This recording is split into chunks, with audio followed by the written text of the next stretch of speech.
नमस्कार दोस्तों, मैं आप सभी का एक बार फिर से स्वागत करता हूं sure for selection YouTube channel पर, जहां पर आज हम बात करेंगे परसेंटेज के कुछ बेसिक क्वेश्चंस के बारे में। परसेंटेज का कुछ बेसिक मैंने अपनी पहली वीडियो में अपलोड किया था, उसके बाद का पोर्शन लिख के मैंने सेकंड वीडियो क्रिएट किया, ठीक है ना। इसके अंदर कुछ बेसिक क्वेश्चन है परसेंटेज के, ठीक है, जो कि हमारे बेस्ड होंगे फ्रैक्शन बेस्ड। और वो फ्रैक्शन सीखने के लिए आपको पहली वाली वीडियो देखनी पड़ेगी। पहली वीडियो का लिंक इस वीडियो के डिस्क्रिप्शन में मैंने डाल दिया है, तो आप लोग वहां से चेकआउट कर सकते हैं जो लोग यहाँ पे न्यू, ठीक है ना। चैनल का नाम है श्योर फॉर सिलेक्शन।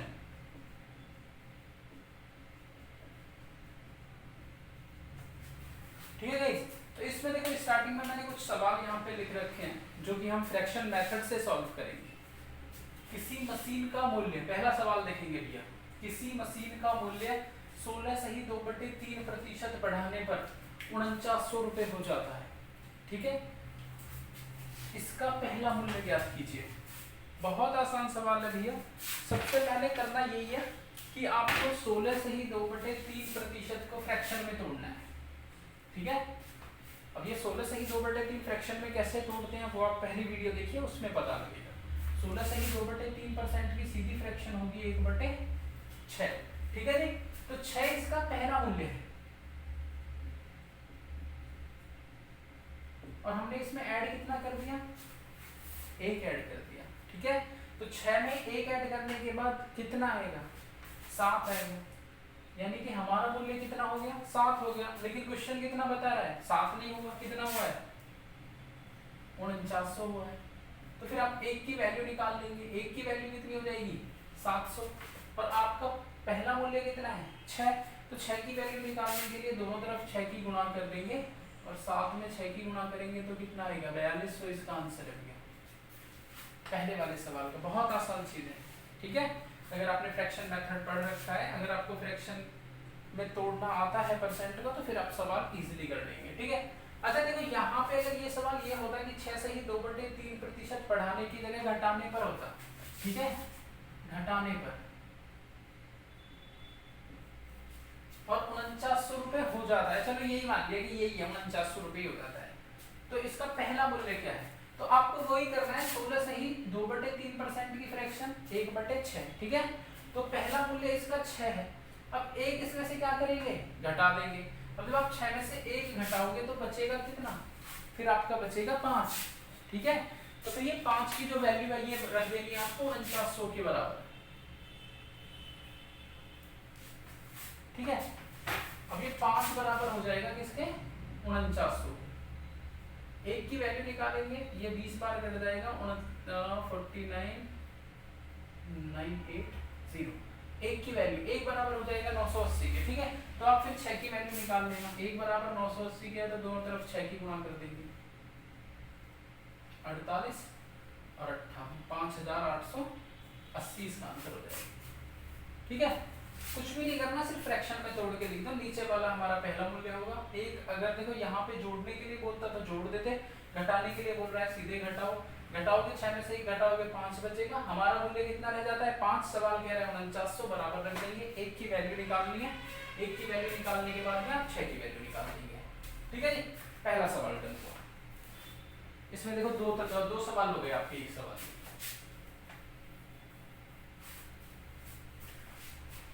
उसके बाद ये सवाल नंबर 2 देख लेंगे भैया। एक विद्यालय में 70% लड़के, एक विद्यालय में 70% लड़के हैं। आप 70% की फ्रैक्शन तोड़ दो। देखो फ्रैक्शन के लिए 70/100 कर सकते हो या फिर 7/10, यानी कि 10 अगर टोटल स्टूडेंट हैं तो इसमें 7 क्या हैं, लड़के, ठीक है। और स्कूल में होते क्या है भैया, लड़के और लड़कियां। टोटल स्टूडेंट 10 है, 7 लड़के हैं, तो फिर लड़की कितनी बची, लड़की बची हमारे पास 3, ठीक है। 3 लड़कियां हैं, हम कह रहे हैं लड़कियां 3 है और क्वेश्चन बता रहा है 3 नहीं है भैया, 150 गर्ल्स, ठीक है। 1 की वैल्यू निकालोगे 50 के बराबर आ जाएगी, ठीक है। अगर उसने पूछा है कि कितने लड़के हैं, तो लड़के कितने भाई, 7 है, तो फिर आप 7 की वैल्यू निकाल दो, 7 बराबर हो जाएगा 350 लड़के हैं, ठीक है। अगर वो पूछे टोटल स्टूडेंट कितने हैं, कुल विद्यार्थी कितने हैं, तो एक की वैल्यू किसके बराबर है भैया, 50 के। तो टोटल स्टूडेंट कितने हैं, 10, तो 10 की वैल्यू कितनी 10 बराबर किसके हो जाएगा, हमारे 500 विद्यार्थी। बहुत आसान चीज है, ठीक है। उसके बाद में ये देखो, एक संख्या दूसरी संख्या से 40% अधिक है, भैया इस 40% की फ्रैक्शन बनाओ, 2/5 होती है। करना वही है कि 40 के बट्टे में 100 लेके जाओगे, 20 से काटोगे 2 बार, 20 से 5 बार, ठीक है। तो इसमें देखोगे यदि एक पहली संख्या 5 है तो दूसरी संख्या उससे कितनी अधिक है, 2 अधिक है। 5 में 2 ऐड करोगे कितना हो जाएगा, दूसरी संख्या कितनी होगी, 7, ठीक है। एक संख्या दूसरी संख्या से, अच्छा इसमें दूसरी संख्या से बोला है तो आपने इसे दूसरी संख्या 5 मानेंगे और पहली संख्या कितनी हो जाएगी, 5 और 2 7 हो जाएगी, ठीक है। यदि पहली संख्या 420 हो, यहाँ पे देखो पहली संख्या 7 है और वो कह रहा है 420 है, तो फिर एक की वैल्यू निकालेंगे 60 आ जाएगी। तो दूसरी संख्या कितनी हो जाएगी, 5 की वैल्यू निकाल देंगे, 60 में 5 की गुणा करेंगे 300 दूसरी संख्या, ठीक है सर। आगे चलते हैं।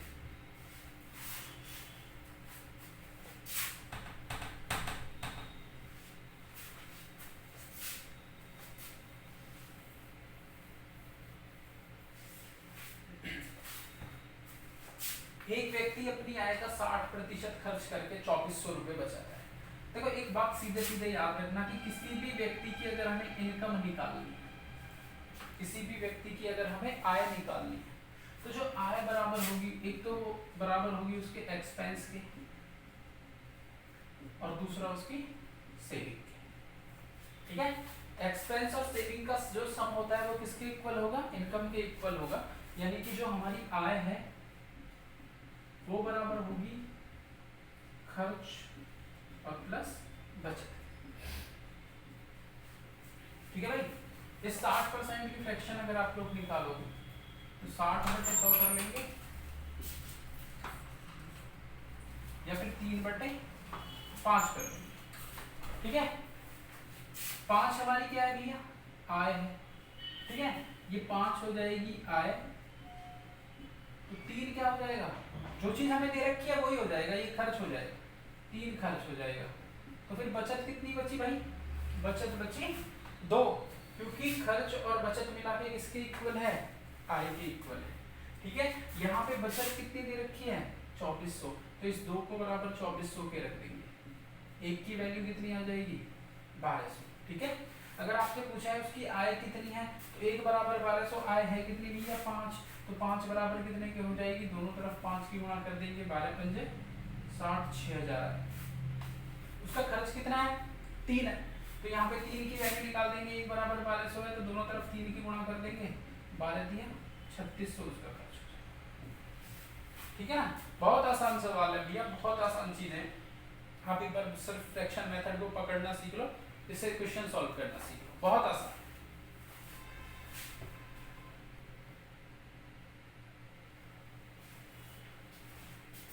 इससे आगे चलते हैं भैया।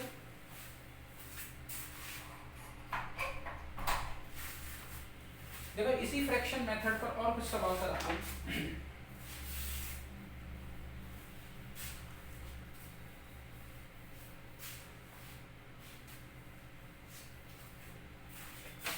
जैसे ये सवाल हो गया, एक वर्ग की भुजा में या फिर प्रत्येक भुजा में, ठीक है जी, 10% वृद्धि करने पर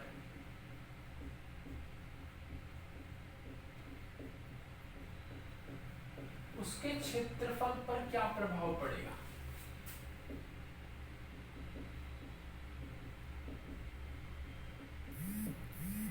ठीक है, ये हमारा सवाल हो गया। अब देखो एक वर्ग की भुजा में कितना इंक्रीमेंट कर रहे हैं, 10%। तो आपसे अगर मैं पूछूं कि 10% की फ्रैक्शन कितनी है भाई, 1/10, ठीक है। तो अगर वर्ग की भुजा पहले 10 थी, पहले कितनी थी 10, तो अब कितनी हो जाएगी भाई 10 में एक ऐड कर दो, 10 और 1 कितना हो जाएगा 11 हो जाएगा। अब उसकी भुजा कितनी है 11 है, सिंपल है। अब उसने पूछा है कि उसके क्षेत्रफल पर क्या प्रभाव पड़ेगा, तो इसके लिए आपको ये पता होना जरूरी है कि वर्ग का क्षेत्रफल क्या होता है। वर्ग मतलब स्क्वायर, स्क्वायर का क्षेत्रफल क्या होता है भैया, इसका जो क्षेत्रफल होता है ना वो होता है भुजा का स्क्वायर, भुजा स्क्वायर, ठीक है। भुजा को हम a से डिनोट करते हैं तो a का स्क्वायर बोल देते हैं इसे, ठीक है। अब देखो भुजा पहले इसकी 10 है, तो फिर क्षेत्रफल पहले कितना हो जाएगा 10 का स्क्वायर 100, क्योंकि भुजा का स्क्वायर है। उसके बाद में अब इसकी भुजा 11 है, तो क्षेत्रफल कितना हो जाएगा 121। पहले क्षेत्रफल 100 था, अब हो गया 121। कितने का इंक्रीमेंट हुआ भाई 21 का, और कितने पर हुआ है इस पर निकालेंगे बटे 100 और गुणा 100, इससे ये खत्म हो जाएगा। तो इसका क्षेत्रफल जो है वो 21% बढ़ जाएगा, प्लस हो रहा है तो इसका मतलब है बढ़ जाएगा। अब ये वाला जो सवाल है ये आपका वर्ग में पूछ सकता है, ये आपका वृत्त में भी पूछ सकता है, इस उसमें सर्कल में पूछ सकता है। देखो सर्कल में कैसे पूछेगा वो भी देख लो, एक सवाल सर्कल का देख लेते हैं।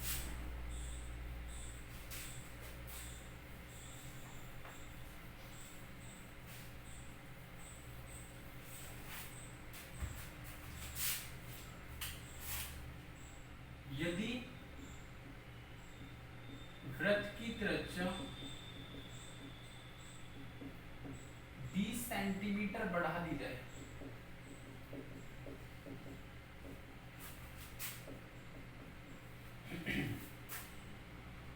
तो उसके क्षेत्रफल पर क्या प्रभाव पड़ेगा, ठीक है। यदि वृत्त की त्रिज्या 20 सेंटीमीटर बढ़ा दी जाए तो उसके क्षेत्रफल पर क्या प्रभाव पड़ेगा, ठीक है। देखो ये हमारा सर्कल हो गया वृत्त, ठीक है। ये होता है वृत्त का केंद्र, ये यहां से यहां तक वृत्त की त्रिज्या रेडियस बोलते हैं भैया, ये सेंटर ये रेडियस, ठीक है। इस रेडियस को अगर आप कंप्लीट मिला दोगे तो फिर ये बनता है व्यास डायमीटर, ठीक है। डायमीटर होता है त्रिज्या का डबल, अगर इसको रेडियस को r से डिनोट करेंगे तो जो डायमीटर है वो होता है 2r के बराबर, ठीक है। इसके बाद है ये, इसको बोलते हैं सरकमफ्रेंस, हिंदी में परिधि, और ये इक्वल टू होती है 2 पाई r के, परिधि 2 पाई r के। और अगर इसका आपको कहीं पे क्षेत्रफल निकालना पड़ जाए तो क्षेत्रफल होता है इसका पाई r स्क्वायर, ठीक है। अब एक चीज देखो, अरे 20 सेंटीमीटर नहीं भैया, ये यहाँ पे क्वेश्चन थोड़ा सा चेंज कर देना, 20% बढ़ा दीजिए, ठीक है। तो फिर यहाँ पे वही काम करना है आपको, 20% की फ्रैक्शन निकालेंगे। 20% की फ्रैक्शन होती है 1/5, भाई 100 कितनी बार कटेगा 20 से 5 बार। तो पहले अगर इसकी त्रिज्या 5 थी, पहले त्रिज्या अगर कितनी थी 5, तो अब कितनी हो गई 5 और 1 6 हो जाएगी। पहले अगर त्रिज्या 5 थी तो अब कितनी हो गई 6 हो जाएगी, ठीक है। पहले इसका क्षेत्रफल कितना हो जाएगा पाई r स्क्वायर, r की जगह कितना रखेंगे 5, 5 में 5 का स्क्वायर करेंगे 25 पाई, तो इसका क्षेत्रफल जो है वो पहले कितना हो जाएगा 25 पाई, ठीक है। उसके बाद में रेडियस 6 हो गई थी, तो अब क्षेत्रफल कितना हो जाएगा 6 का स्क्वायर 36 पाई। देख लो कितने का इंक्रीमेंट हुआ, 11 पाई का इंक्रीमेंट है भाई, 11 पाई का इंक्रीमेंट है। कितने पर, पहले 25 पाई था तो इस पर ही निकालेंगे, और परसेंट के लिए हमेशा याद रखना 100 की गुणा करनी है, पाई से पाई खत्म हो जाएगा, 25 से 4 बार तो 11 चौके 44% इंक्रीज हो जाएगा, ठीक है। अच्छा अगर यहाँ पे बढ़ा दी जाए की जगह घटा दी जाए तो, ठीक है ना, जैसे यहाँ पे 20% बढ़ा दी जाएगी जगह 20% घटा दी जाए तो उसके क्षेत्रफल पर क्या प्रभाव पड़ेगा, तब भी कोई बड़ी बात नहीं है। फ्रैक्शन तब भी कितनी आएगी 1/5 आएगी। पहले अगर त्रिज्या 5 थी तो अब कितनी हो गई, क्योंकि अब घटा रहे हैं तो 5 में से 1 घटा देंगे, कितना बचेगा 5 में से 1 घटाओगे तो यहाँ पे बचेगा 4। पहले क्षेत्रफल 25 पाई, अब कितना हो जाएगा 4 चौके 16 पाई, ठीक है। अब देखो क्षेत्रफल में कितने की कमी आई, पहले 25 था अब हो गया 16, तो कितने की कमी आ गई, समझे 9 पाई की कमी आ गई, किस पर, 25 पाई पर। परसेंट के लिए कितने की गुणा कर दो, 100 की, पाई से पाई खत्म, 25 चौके 100। तो ये माइनस के 36%, माइनस का मतलब है कमी, तो इसमें 36% की कमी हो जाएगी।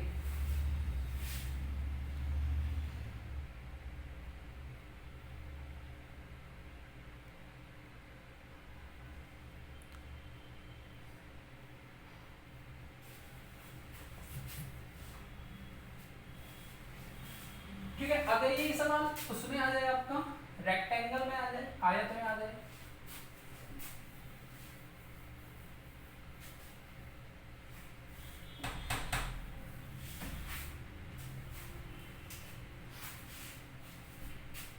आयत में देखो अगर ये सवाल आ गया, यदि किसी आयत की लंबाई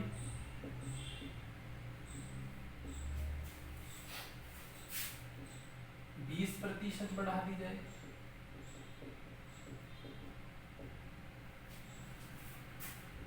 और उसकी चौड़ाई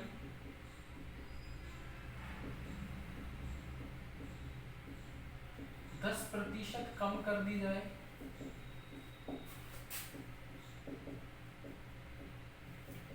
तो क्षेत्रफल पर क्या प्रभाव पड़ेगा।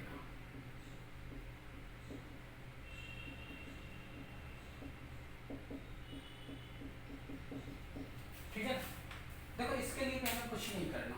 आयत क्या होता है भैया, रेक्टेंगल, जिसकी आमने सामने की भुजा बराबर होती है। ठीक है, ये इसकी लेंथ हो गई, ये इसकी ब्रेथ हो जाएगी।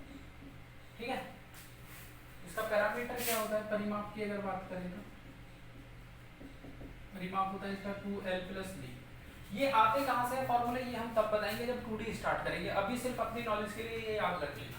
ठीक है, परिमाप होता है इसका 2 ब्रैकेट में l+b, और इसका जो क्षेत्रफल होता है वो होता है l × b, यानी कि लंबाई गुणा चौड़ाई होता है। ठीक है, अब देखो 20% की फ्रैक्शन कितनी होगी भाई, अभी की थी हमने लास्ट वाले क्वेश्चन में 1/5, और 10% की 1/10 होती है पहले ये। ठीक है, यहाँ पे लिख लेना आप लंबाई, और यहाँ पे लिख लेना चौड़ाई, क्योंकि जो क्षेत्रफल बराबर होता है वो होता है लंबाई और चौड़ाई। ठीक है, अब देखो लंबाई में हमने कर दिया इंक्रीमेंट कितने का, 20% का, 20% का इंक्रीमेंट कर दिया। तो लंबाई अगर पहले कितनी थी, 5 थी, तो अब कितनी हो जाएगी, 5 और 1 6 हो जाएगी। ठीक है, ऐसे ही चौड़ाई की बात करें, चौड़ाई 1/10 है, यानी कि पहले अगर 10 थी तो अब कितनी होगी, 10 में से 1 कम कर देंगे, 9 हो गई। ठीक है, 10 में से 1 घटा देंगे, 9 हो जाएगी। तो यहाँ पे देखो इसका जो क्षेत्रफल है वो किसके बराबर होता है, लंबाई गुना चौड़ाई के। तो पहले जो क्षेत्रफल था वो कितना था, 50 था, अब जो क्षेत्रफल है वो कितना है, 54 है। अब देखो कितने का इंक्रीमेंट हुआ है, पहले 50 था, अब हो गया 54, तो कितने का इंक्रीमेंट, 4 का इंक्रीमेंट हुआ है। ठीक है ना, 4 का इंक्रीमेंट हुआ है, कितने पर, 50 पर, और परसेंट के लिए मल्टीप्लाई बाई 100, तो 50 दूनी 100, तो ये 8% का इंक्रीमेंट, 8% की वृद्धि हो जाएगी क्षेत्रफल।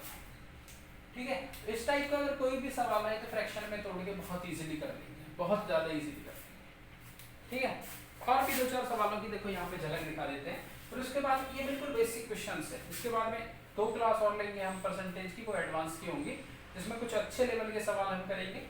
ठीक है ना, जो थोड़े अपर लेवल के सवाल।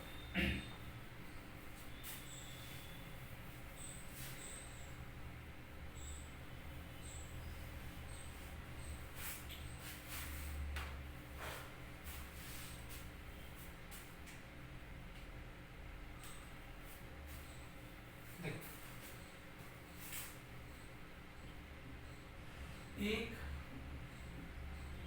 विद्यार्थी को पास होने के लिए 33% अंक लाना अनिवार्य था।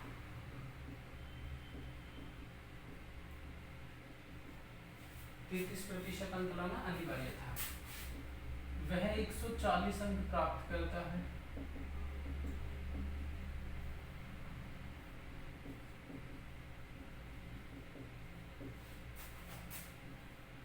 और 58, से फेल हो जाता है।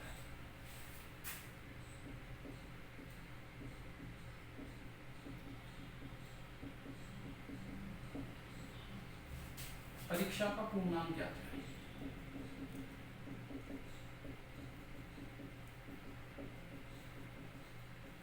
सवाल को एक नजर देख लो।